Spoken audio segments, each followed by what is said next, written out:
Revisem els més de 75 anys de Ràdio Terrassa, tota una escola de professionals del periodisme que ha deixat d'emetre aquest mes de febrer. I avui també us parlarem del tancament de tot un referent de la informació local. Ràdio Terrassa ha deixat d'emetre fa uns dies després de més de 75 anys de feina ben feta, omplint les zones de les notícies de la ciutat. Després de nombrosos canvis en els últims anys, els responsables de l'empresa anunciaven ara fa uns dies l'adeu de les seves emissions. Radio Terrassa, 828 de la onda media. El passat 31 de gener, Ràdio Terrassa va emmudir després de 78 anys en antena. Una història farcida d'anècdotes, de noms i d'una trajectòria que ha lligat per sempre el nom de la ciutat a una emissora de ràdio. El naixement oficial va arribar el 2 d'abril de 1933 amb l'indicatiu EAJ25 i una primera seu situada al carrer Fontvella.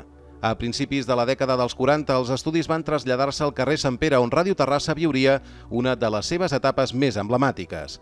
Veus com les d'Antolina Boada, Lídia Segués, Ferran Ferrer i Felip, Paulina Pi de la Serra i Odet Pinto van convertir-se en alguns dels referents d'aquesta època en la que l'emissora va començar a tenir un paper important.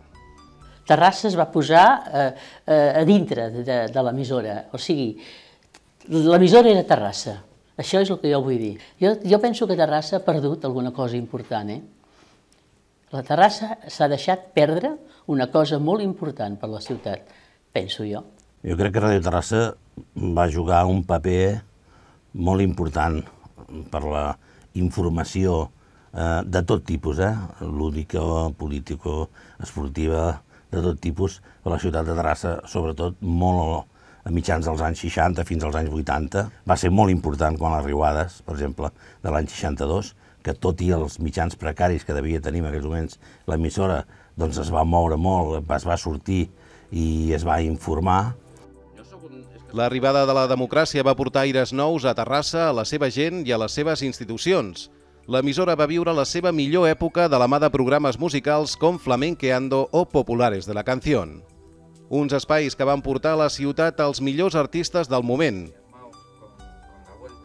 A més, i de la mà de la seva associació amb la cadena SER, Ràdio Terrassa passaria a ser el referent de la informació local a la ciutat, convertint-se en un viver de professionals de la comunicació com Josep Cuní, Carles Cuní, Paco Plaza, Albert Malla o José Luis Fernández Abajo. Muy bien representadas las fuerzas vivas de la ciudad de Terrassa y del fútbol terrassense.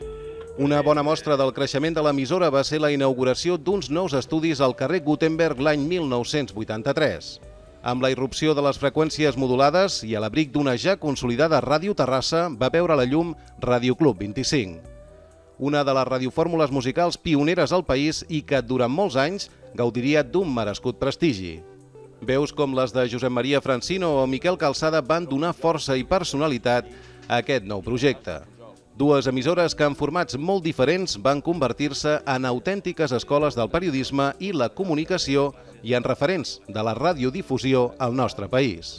Amb pena, el veig amb tristesa i realment em sap molt greu i penso que concretament a Terrassa, precisament perquè Ràdio Terrassa va ser un dels referents no només com a emissora sinó en el camp dels mitjans audiovisuals, em sap greu que s'hagi tancat d'aquesta manera perquè em consta que podia haver continuat amb tota normalitat. La dècada dels 90 va marcar el principi d'un declivi que va culminar amb el nou mil·lenni. La situació econòmica i el canvi a la cúpula accionarial de Ràdio Terrassa van suposar un punt d'inflexió per al seu futur. Les successives reestructuracions de personal al llarg dels anys 2008 i 2009 van acabar amb el tancament de les emissions. Jo diria que ha sigut una de les potes de la taula, no? En principi jo mateix, la meva família i la ràdio pràcticament s'han emportat el 100%, o sigui, la família en aquest cas i la ràdio s'han emportat el 100% d'aquests 40 anys que he dedicat a aquesta bonica professió.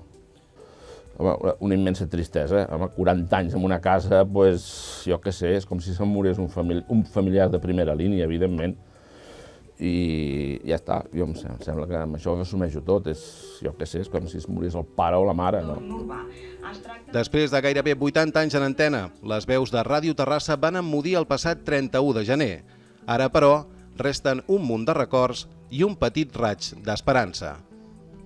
Jo espero que no sigui el final, que sigui un parèntesi i que algú o empresa o persona de les que també l'han fet servir, se n'han servit i també els hi ha anat bé, facin un cop de cap i la tornin a recuperar.